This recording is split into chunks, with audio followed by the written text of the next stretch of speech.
ආයිබෝවන් සිළුම දෙනාට සාදරයෙන් පිළිගන්නවා පැතොම් ඉලෙක්ට්‍රොනික YouTube channel එකට. අද වීඩියෝ එකෙන් මම ඔයාලට කියලා දෙන්න යන්නේ ඉන්වර්ටර් එකක් කොහොමද හදාගන්නේ කියලා. වීඩියෝ එකට යන කලින් ඔයාලා තාමත් මගේ YouTube channel එක subscribe කරේ නැත්නම් පහත් තියෙන රතු පාට බටන් එක ක්ලික් කරලා මගේ YouTube channel එක subscribe කරන්න. ඒ වගේම notification bell icon එක ක්ලික් කරලා තියාගත්තොත් ඔයාලට පුළුවන් මම වීඩියෝ එකක් දාපු ගමන් ඔයා ගාවට notification එකක් ගෙන්න ගන්න. අපි එහෙනම් යමු අද වීඩියෝ එකට. මේ තියෙන්නේ මම හදාගත්ත ඉන්වර්ටර් බෝඩ් එක. මේ ඉන්වර්ටර් සර්කිට් බෝඩ් එක පිළිබඳ සියලුම විස්තර වීඩියෝ එකට පල්ලෙහා තියෙන ඩිස්ක්‍රිප්ෂන් එකේ මම දාලා තියෙනවා. ඒකෙන් ඔයාලට මේ සර්කිට් බෝඩ් එක පිළිබඳ වැඩිදුර විස්තර ලබා ගන්න පුළුවන්. අපි දැන් බලමු කොහොමද මේ සර්කිට් බෝඩ් එක හදලා තියෙන්නේ කියලා. මේ සර්කිට් බෝඩ් එක හදන්න මම ප්‍රධාන වශයෙන්ම භාවිත කරලා තියෙන්නේ IRF 32.5 MOSFET 4 සහ SG 3525 කියන ඔසිලේටර් IC එක. ඉතින් මේ IC එකෙන් අපිට පුළුවන් සයින් වේව් එහෙම නැත්නම් හර්ට්ස් 50 අපිට මේක හරියටම හදාගන්න. සාමාන්‍යයෙන් අපි මෝටර් එකක් වගේ මේ ඉන්වර්ටර් එකක් භාවිත කරනවා නම් හරියටම හර්ට්ස් 50ක් තියෙන්න ඕන. හර්ට්ස් 50 අතර ෆ්‍රීකවෙන්සි එකක් තිබ්බොත් විතරයි මෝටර් එකක් වැඩ කරන්නේ. ඉතින් ඒ නිසා අපිට මේ SG 3525 IC එක භාවිත කරලා මේකේ ෆ්‍රීකවෙන්සි එක හර්ට්ස් 50ට හදාගන්න හැකියාව තියෙනවා.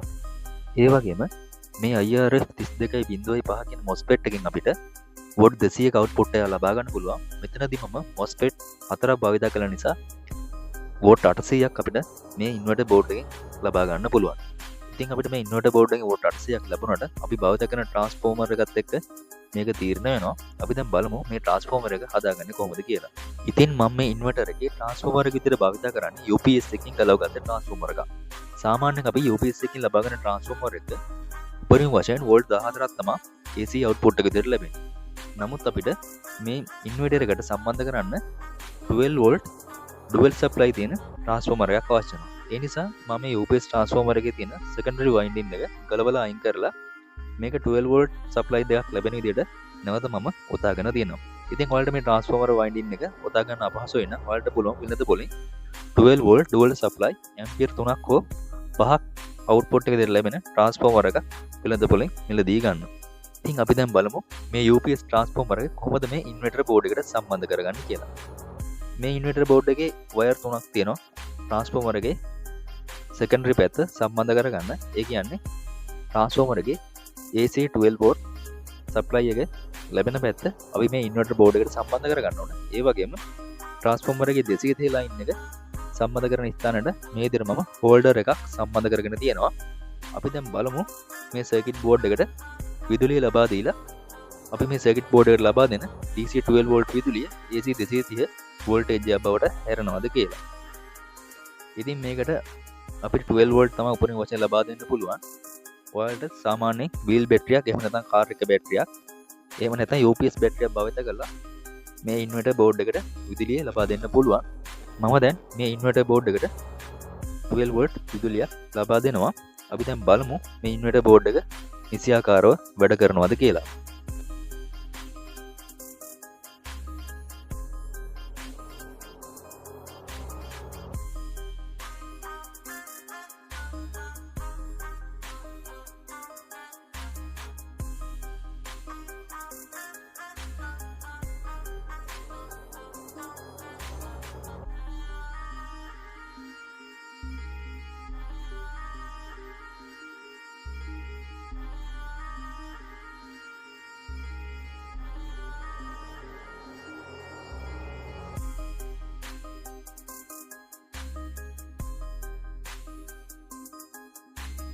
ඔයාලට මේකේ AC අවුට්පුට් එක පැහැදිලිව පේන්න ඕන නිසා මම මේ වගේ මල්ටි චොකට් එකක් සම්බන්ධ කරගන්නවා මේ ට්‍රාන්ස්ෆෝමර් එකේ AC 230 ඉන්පුට් එක ලබා දෙන පැත්තට.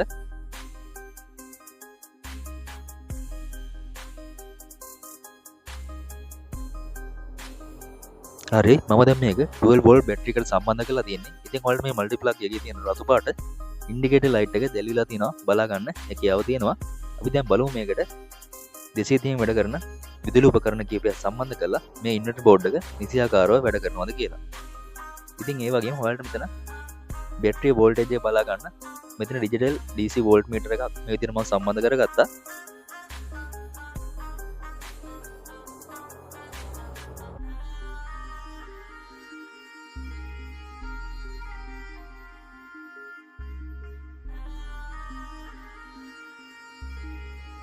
ඒ වගේම ඔයාලට මේ මල්ටිමීටර් එකෙම මේ බැටරි වෝල්ටේජ් එක DC 12ක් විදිහට පෙන්වනවා.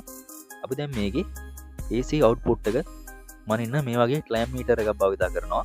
ඉතින් දැන් ඔයාලට බලා ගන්න පුළුවන් අපි හදාගත්ත ඉන්වර්ටර් එකෙන් හරියටම හර්ට්ස් 50ක ෆ්‍රීකවෙන්සි එක අවුට්පුට් එක විදිහට ලැබෙනවා. අපි දැන් මේකට විදුලි උපකරණ කීපයක් සම්බන්ධ කරලා බලමු. ඒවා නිසියාකාරව වැඩ කරනවද කියලා. මුලින්ම මේකට මේ වගේ ෆෑන් මෝටර් එකක් සම්බන්ධ කරගන්නවා. ඉතින් ඔයාලට මම කලින් කිව්වා හර්ට්ස් 50 60 අතර අගයක් තිබ්බොත් විතරයි මේ මෝටර් එකක් වැඩ කරන්නේ.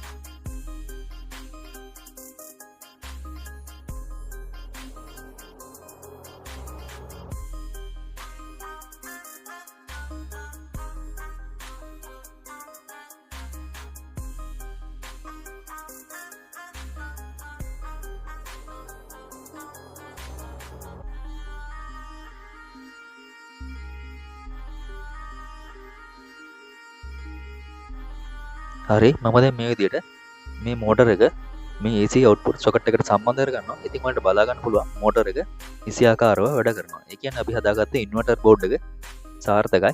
ඉතින් අපි මේ ඉන්වර්ටර් එකට භාවිත කරන්නේ 12 වෝල්ට් ඇම්පියර් 5ක ට්‍රාන්ස්ෆෝමර් එකක් නිසා අපිට සාමාන්‍යයෙන් මේකේ උපරිම වශයෙන් වෝල්ට් 120 වෝල්ට් 100ක් වගේ අගයක් තමයි අපිට ලබා ගන්න පුළුවන් ඉන්නේ. ඊට වඩා වැඩි උපකරණ අපි මේ ඉන්වර්ටර් එකෙන් භාවිත කරනවා නම් අපිට මේ ට්‍රාන්ස්ෆෝමර් එකේ ඇම්පියර් එක වැඩි ට්‍රාන්ස්ෆෝමරයක් මේකට අපිට යොදා ගන්න සිද්ධ වෙනවා. අපිට මේකෙන් සාමාන්‍යයෙන් ෆෑන් එකක් එහෙම නැත්නම් විදුලි බල්බ කිහිපයක් මේ ඉන්වර්ටර් එකට සම්බන්ධ කරලා අපිට භාවිත කරන්න පුළුවන් කරන්ට් එක නැති වෙලාවට. වෝට් ගාන වැඩි උපකරණ නම් මේ ඉන්වර්ටර් එකට සම්බන්ධ කරන්න බෑ. එහෙම සම්බන්ධ කරනවා නම් ඔයාලට මේකට මීට වඩා වැඩි ඇම්පියර් ගානකින් යුක්ත ට්‍රාන්ස්ෆෝමර් එකක් යොදා ගන්න සිද්ධ වෙනවා. ඒ වගේම ඔයාලට බලා ගන්න පුළුවන් මේ LED බල්බ් එකත් ඉතා හොඳ දීප්තියකින් යුක්තව දැල්වෙනවා. ඉතින් මේ විදිහට තමයි මේ ඉන්වර්ටර් සර්කිට් බෝඩ් එක වැඩ කරන්නේ. ඔයාලටත් පුළුවන් මේ වගේ ඉන්වර්ටර් සර්කිට් බෝඩ් එකක් හදාගෙන ගෙදර කරන්ට් එක නැති වෙලාවට ප්‍රයෝජනට ගන්න.